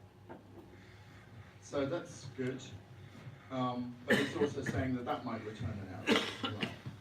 If the screen size was a little bit small, you can see that, so I'm going to handle that. And now I'm going to, again, show you a bit of JSON. So I'm going to create a JSON response. And I can just do like native JSON here with a key value. And I can say the ID is that issue.id. And then I can respond with JSON. And because I'm responding with JSON, it knows the type of that's JSON, so it can automatically change the change the content type of the response to JSON as well. Now, this, there's an error somewhere here. Okay, here we go. Hopefully that's it. So this is quite hard to see at this size. So one thing you might have noticed is there's this dot here when I've got this local object. I've got the JSON, it's in memory. I've got a local object and I'm calling dot on it, just like in any other language. But when I'm calling across the network here and here, I've got an arrow. So this is showing me in the language that I'm actually doing a network call. And it's not just doing that. For instance, when I call to Git, that might take 100 milliseconds or several hundred milliseconds. If this is a synchronous, if this was a synchronous blocking call, that would block a thread in Java, and then I'd have a problem. In Node, I'd have to write a callback to handle that response.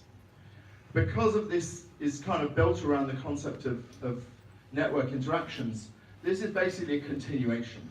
So it's not going to block the thread, it's going to do an async IO call. When that response comes back, a reactor is going to pick it up and then carry on with the logic. So there's another way that this is built in with the network logic. So let me just, hopefully, I can just have a look at what I've done here. Yeah, it looks all right. So I'm going to respond to the caller. Okay, so I'm going to build that. Ah, no. What have I done there? That's cover 13.5. Ah. So that's, firstly I've got an error there, base path. And I've just realized I haven't configured this client with anything. So I need to tell Git some secrets. So I'm going to just do that as well. This is really annoying. Is there someone, John, someone could just hold this for me? Is that right? Thank you very much. I appreciate this. So let me just quickly, I have a little snippet here. And I'm like Amazon, I charge per second. At least you don't charge per hour. That could be worse. So I need to get a token to talk to GitHub. And to do that, I also need to import my config package. So now, hopefully, I can build that again. Now, here's something interesting. It's saying to me that it can't send this message back because it's tainted. So again, security is a big challenge in network things. We all know about SQL injection attacks. So effectively, it's saying I'm getting this data here off the wire, and it might be tainted. It might have something. So effectively, the taint SQL injection validation is built into the language. So I'm going to cheat and just say I trust GitHub. I'm not going to worry that GitHub's going to send me tainted data. But in general, I could then do a sort of grep, like contain to replace and get rid of my injection attack.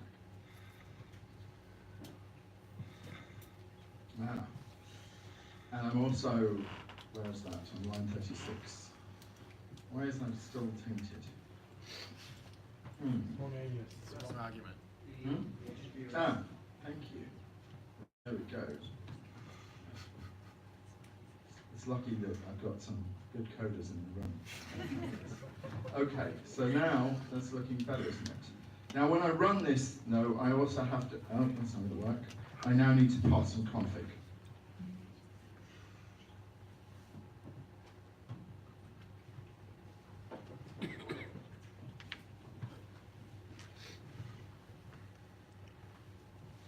So here we go.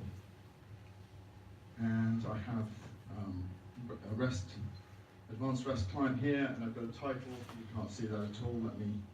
No, that's not going to enlarge, unfortunately. But anyway, you have to trust me that that's going to, has a title and an issue, and I've got an ID back.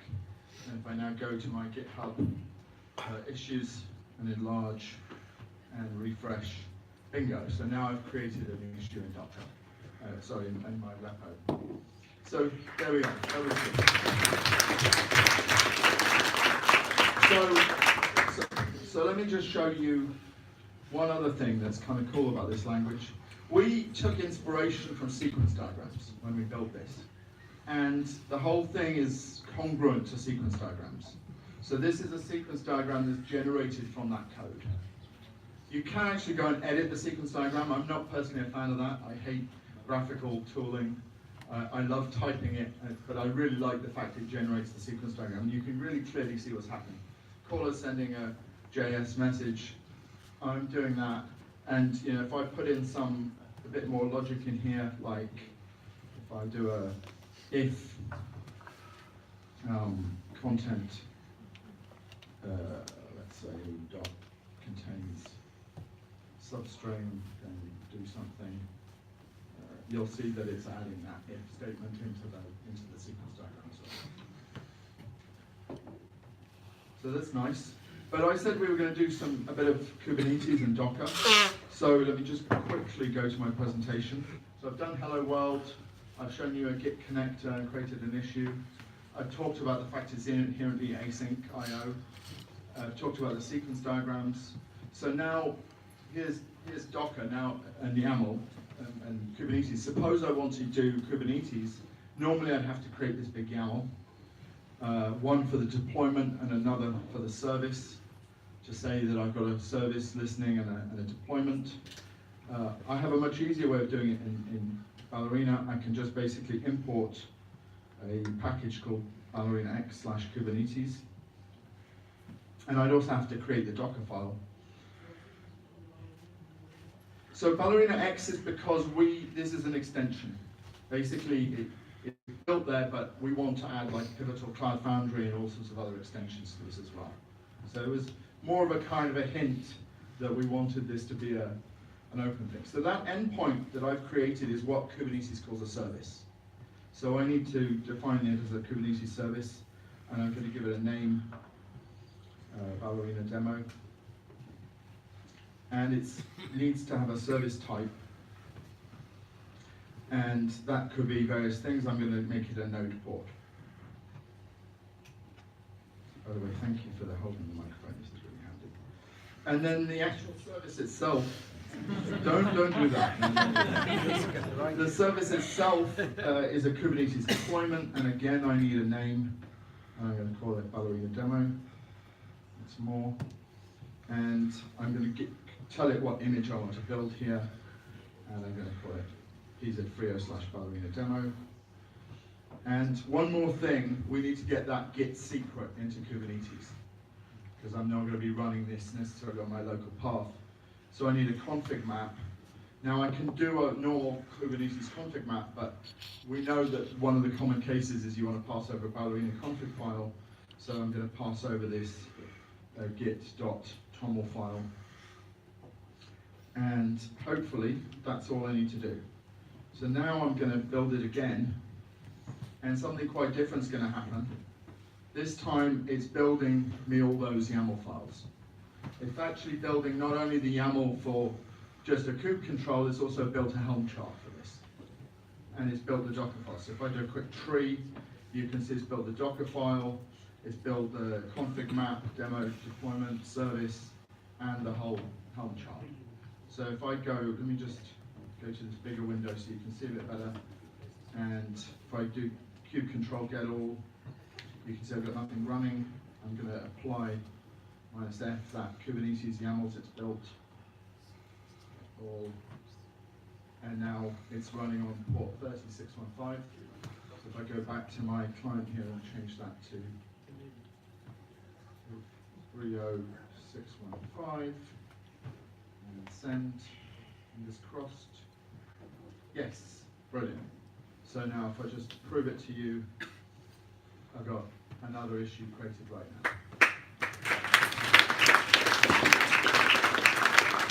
So I feel, that's actually a really nice experience. It's also, it's not in the current build, it's in the nightlies, but there's also support now for Istio. So we had a very good explanation of Istio before, so I don't need to explain it to you. But basically you can just annotate the system with Istio gateway and a virtual service, and it will create all the YAML for Istio alongside the Kubernetes, and it will just work. So that I think is really impressive as well. We mentioned observability before, so that's obviously a key thing. So it comes by default with support for Jaeger and Zipkin. So those same kind of Jaeger traces that you were being shown before come out of the box, you just connect it up. Same again for Prometheus and Grafana.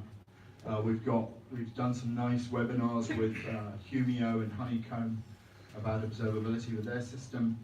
It works nicely with Elasticsearch log stash. I mean, obviously there's nothing special there. You just pointed at the log stash, but even so, it's still good. Let me just show you some continuous deployment. So I have, does anyone use CodeFresh here? Oh, cool. So CodeFresh is a alternative to Travis or Circle CI. And I chose it because it's got really nice Kubernetes, Docker Hub, GitHub integration. So I have that package that I showed you before is linked in there, and I have it connected up to Google Cloud with Kubernetes Engine, and I've got a service running. So if I go to that service, you can see it says hello world. I'm just going to go to this GitHub project, and I'm just going to cheat and quickly edit the Ballerina file in GitHub. Yeah, I know, naughty, but it's quick and easy. And let's say hello Docker London, and check that in, and I'm not even going to put a comment. So let's go back to CodeFresh and have a look at the build there.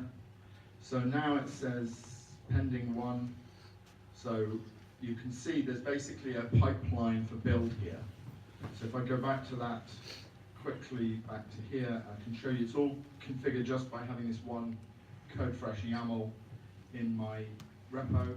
I can hold this for a minute. So basically it's got a set of steps, the packaging, run the build, run the unit test. So we have some unit test in Ballerina as well. Build the image, push the image, deploy to Kubernetes. So those are all these steps that are happening here that are in CodeFresh. And I'm just going to give it a second. Doing all right for time, aren't we? I know it's late, but I'm not late yet.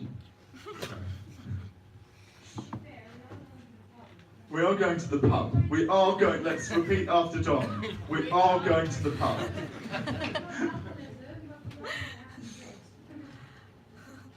So this is, I really like CodeFresh, by the way. It made this really simple. All the samples for Ballerina use Travis, and they all build automatically, so all the examples and so forth are in a Travis pipeline.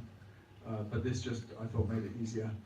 This is actually not using if I just go back to while it's building, if I just go back to the code that I was showing you there, this is actually just using the Docker annotation. So as well as the Kubernetes annotation, there's a Docker annotation, and all you have to do is basically give it an image name. And I'm telling it not to build the image, that's because CodeFresh would rather do it themselves for some reason. There's something about it there. And hopefully we can actually go and see what's actually happening here. It's getting rid of one old replica and rolling out the new one. Successfully ran. So if I now go back to that and do a refresh, yes, it worked. So there we go. I thought that was quite sweet. So, works really well in the continuous integration space. Anyone use gRPC or protobuf? So we have objects in Ballerina, but we also just have a simpler thing, which is a record, which has no functional aspects to it. And that's because on the network, to be honest, RPC of objects didn't turn out to be so useful. So generally you're just sending a record around. You basically can write this code, and when you compile it, it just creates the proto for you. So you can now import that into Go, Java, Python, a whole bunch of languages, and create a client for this service. Similarly, there's a compiler that creates clients from protobuf. Anyone use Swagger?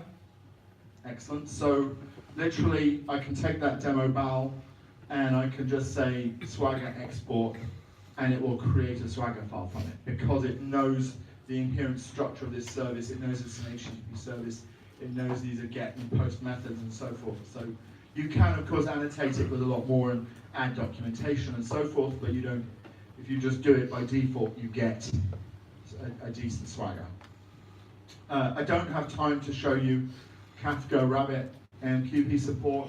We have a lightweight transaction model, which you can incorporate Spring Boot services and other Ballerina services. It's kind of interesting approach. It has SQL and data access. I mentioned the type systems, very network aware. I didn't have time to go into that. The concurrency, there's a whole worker model that's based on, really on those sequence diagrams. The idea that you have different columns messaging. Basically, there's channels between worker threads and they have messages going back and forth. Test I kind of vaguely alluded to, has things like circuit breakers and load balancers in it. There's very nice Istio support, loads more stuff. So everything I demoed was pretty simple. It's just Ballerina. I had the Kubernetes running under Docker on my laptop, as well as in GKE. Visual Studio Code, there's also an IntelliJ plugin if you prefer IntelliJ. And Carl and the REST client. So to summarize, it's a language designed to be the sort of glue between microservices, but it's also designed to help you deploy these as microservices, create microservices, and so forth. We had our sort of first experimental release about 18 months ago. We launched this at KubeCon in Copenhagen earlier in the year. We have a few customers who I'm not really meant to mention, but Motorola and HP are using it.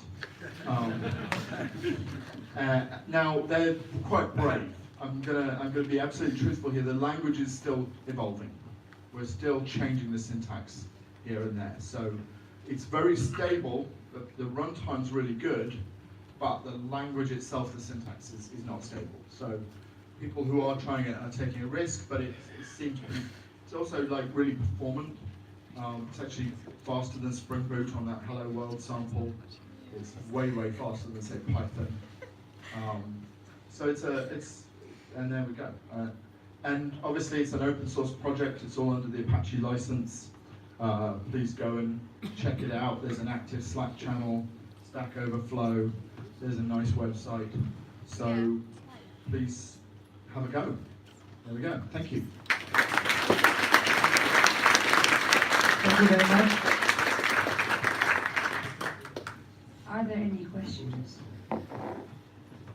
We will have two, and then I have something that's then we have to then we can carry on the clock, right?